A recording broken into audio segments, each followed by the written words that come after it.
À Volet public cette semaine, nous verrons une simulation avec les pinces de désincarcération des pompiers de Saint-Félicien.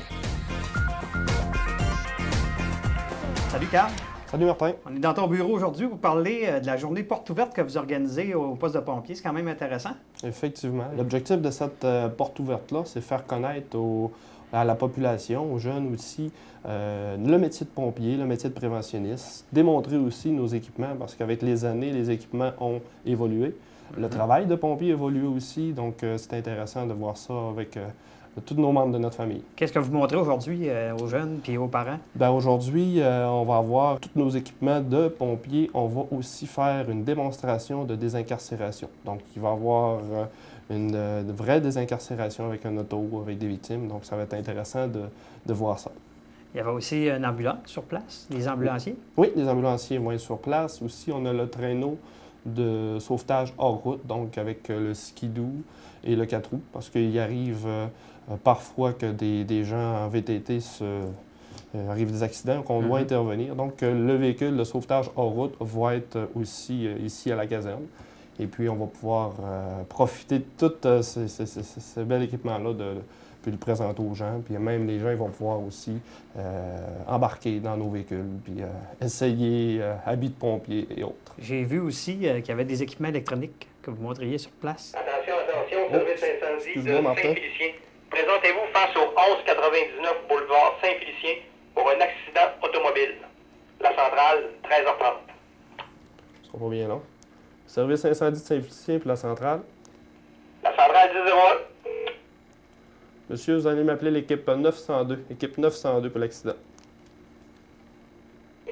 1004 pour l'équipe 902. Bon, ben garde, on te laisse aller. On va être obligé d'y aller. Saint-Félicien, avez-vous d'autres informations? Oui, affirmatif, monsieur. Là, il s'agirait en fait d'un appel logé par la Sûreté du Québec. On aurait un véhicule d'impliqué de marque Chrysler, modèle Intrépide, avec 2 personnes à l'intérieur.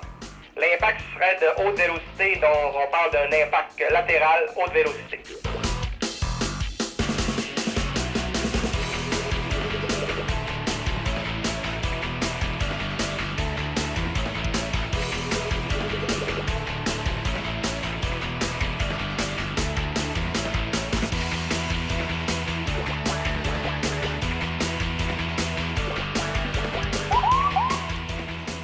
Donc là, dès l'arrivée sur les lieux, les ambulanciers voient que, en fait, les 4 portes sont trop maganées pour les ouvrir.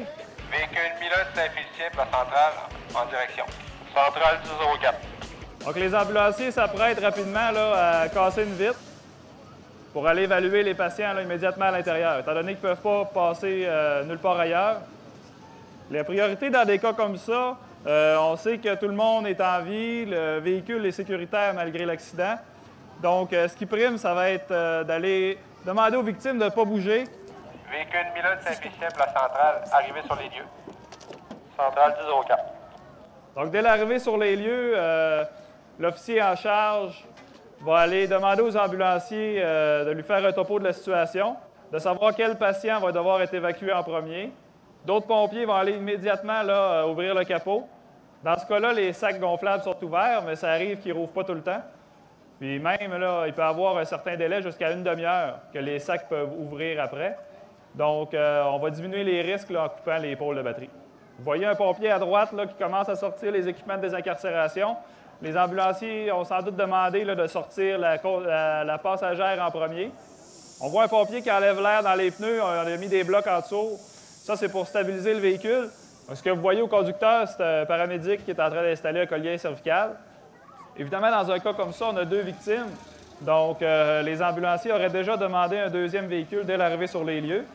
Mais dans des territoires comme ici, ça arrive qu'on couvre tellement grand. Exemple, le parc de Chibougamau. Si on a un accident au kilomètre 100, il faut intervenir seul. On n'aura pas le temps d'attendre un deuxième véhicule. Les paramédics vont donner de l'oxygène aux 2 patients. Ça, on fait ça dans tous les cas où on a une histoire de trauma. Donc, les travaux sur la porte du passager sont commencés. Ce que le pompier utilise, c'est un écarteur hydraulique. Donc, vous entendez le bruit, là, je peux vous dire qu'à l'intérieur du véhicule, ça cogne fort. C'est pour ça que c'est important d'expliquer aux patients ce qui se passe, que c'est normal. C'est quand même de la bonne tôle là, qui se fait froisser en ce moment. Là. Comme vous voyez, il y a un paramédic qui est toujours autour du véhicule, puis on en a un à l'intérieur. On a toujours un paramédic qui va rester avec les patients au cas où il y aurait une dégradation de l'état ou qu'il faudrait intervenir plus rapidement. Puis l'autre va lui amener le matériel qu'il a besoin, donc l'oxygène, la civière, matelas immobilisateur, etc. Donc là, vous voyez, le conducteur se fait cacher. J'imagine qu'il va y avoir un bris de verre très bientôt. C'est vrai? Oui, c'est bon, il faut y aller. Bris de verre! La communication est très importante entre les pompiers et les paramédics parce qu'ils vont travailler ensemble sans nécessairement là, savoir où l'autre est rendu. Donc, c'est important vraiment de se parler à ce moment-là. Souvent, sur les lieux d'accident, on va rajouter aussi les policiers de la Sûreté du Québec qui vont venir nous aider, nous donner un coup de main avec les patients. Donc, on a 3 quarts de métier ensemble qu'on n'a pas le choix de se parler. Il faut être tous sur la même longueur d'onde. Donc, on a une porte d'enlever. L'outil vert que vous voyez qu'un paramédic vient de passer avec, ça s'appelle un KED. C'est un outil pour extraire un patient. Ça fait un petit peu comme une veste en métal. On va mettre ça au patient. On va l'attacher au niveau du bassin, au niveau du thorax puis au niveau de la tête. Donc, on va être sûr que pendant le déplacement, le cou puis le dos, en fait, la colonne cervicale va rester dans le même axe.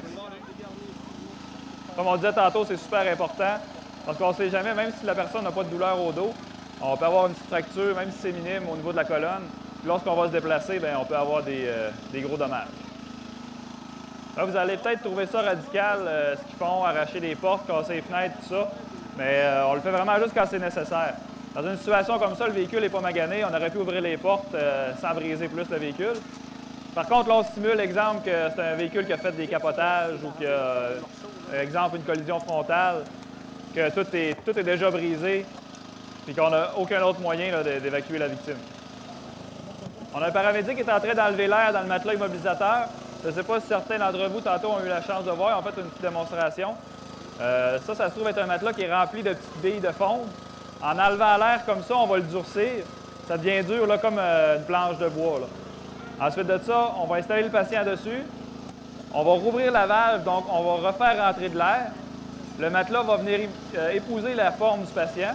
On va pouvoir l'immobiliser comme ça. Ensuite, on ressort l'air. Donc, ça fait comme un gros plâtre, si on veut, là, qui couvre le corps en entier. Donc, encore à ce moment-là, le but, c'est qu'on garde la colonne vertébrale droite. Et c'est plus confortable aussi pour le patient que les planches dorsales.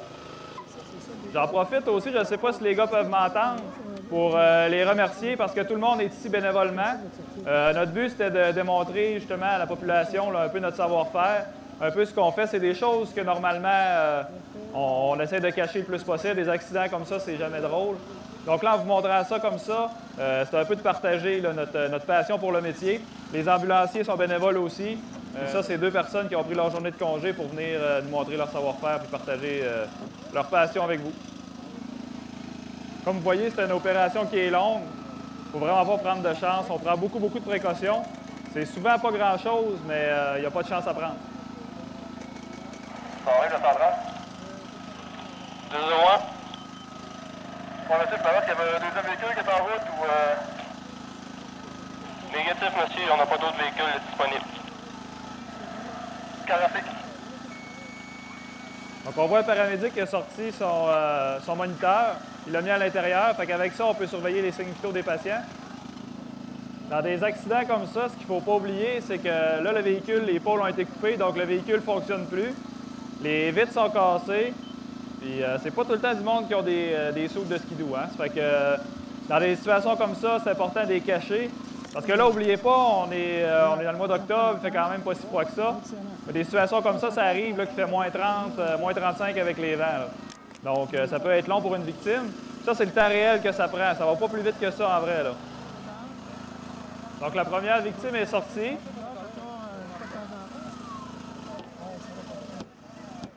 Là, ce qu'on voit dans les mains du pompier en avant, il va s'apprêter à couper le pare-brise. C'est une scie à pare-brise, en fait. On va sortir ce patient-là par le toit. Un patient comme ça, on a des raisons de croire qu'il pourrait avoir une atteinte au niveau de la moelle osseuse, donc il peut rester avec des paralysies. Donc, on va vraiment le sortir vraiment droit là, par le toit. on voit un pompier qui s'installe une cagoule sur le visage. Des fois, on va mettre une cagoule ou encore un masque à poussière. Parce que lorsqu'on coupe un pare-brise, il se dégage une petite poussière fine de vitre. Ça peut être très, très irritant pour la gorge ou le nez encore. Donc, une personne immobilisée dans un matelas, ça ressemble à ça. On l'installe dans la civière, toujours sous oxygène avec collier cervical. On peut la déplacer, toujours en bloc dans le matelas. On l'installe sur la banquette, puis on va l'attacher à cet endroit-là. Ça, c'est pas une chose qu'on fait régulièrement, mais c'est une chose qui arrive quand même. Quand on n'a pas assez de véhicules, normalement, on prend un patient par ambulance. Mais ça arrive quand même, comme je vous disais, là, à cause des grands territoires qu'on a à couvrir. Là. Ça arrive qu'on est obligé de partir avec 2, des fois même 3 patients. C'est beau, comme dit, c'est pour les besoins de la cause, là, étant donné qu'on est en simulation, on ne laisse jamais un patient tout seul dans une ambulance. Étant donné qu'on a juste 2 ambulanciers, on va mettre soit un policier, un pompier ou quelqu'un qu'on voit sur les lieux là, qui est fiable. On va le débriefer comme il faut. S'il y a quoi que ce soit, tu viens nous le dire, on va revenir rapidement. Donc cet outil-là, c'est des ciseaux hydrauliques. Dans le fond, c'est carrément des ciseaux. Ça travaille bien tranquillement, mais c'est extrêmement fort. On me demandait tantôt comment de livres que ça pouvait nécessiter pour opérer les pinces. Dans les tuyaux hydrauliques, il y a 10 000 livres de pression. Puis le plus fort de nos outils peut aller jusqu'à 30 000 livres de pression. Les pompiers installent des protections en plastique sur les montants parce que lorsqu'on coupe, la tôle devient extrêmement coupante. Donc, on ne voudrait pas, là, en travaillant sur le véhicule, faire une autre victime. Oui, c'est ça. D'après ce que je vois, on a un problème pour descendre le siège parce que ce qu'il aurait voulu, c'est le coucher. Mais des choses comme ça peut arriver n'importe quand. C'est pas tous les véhicules qui sont en bon état ou même sous la force de l'impact, on ne sait jamais sur quelle surprise qu'on peut arriver. J'imagine que ça va changer leur plan un petit peu. Donc, on a été capable, avec les ciseaux hydrauliques, d'aller couper le siège. Donc, on peut rentrer la planche dorsale en arrière du patient. Donc, on voit bien comment c'est un travail d'équipe. Tout le monde travaille, tout le monde a une tâche. Avant d'être déplacé sur la planche dorsale, le patient va être immobilisé comme il faut avec des attaches. Le plus possible pour être sûr que rien ne bouge, encore une fois, étant donné qu'on n'a pas de matelas immobilisateur. Vu qu'on a déjà un patient, le matelas est utilisé. Si on aurait eu un deuxième, on aurait déjà installé le matelas sur la civière. Ensuite de ça, dès que le patient aurait été dessus, on enlève la planche et on l'installe dans le matelas.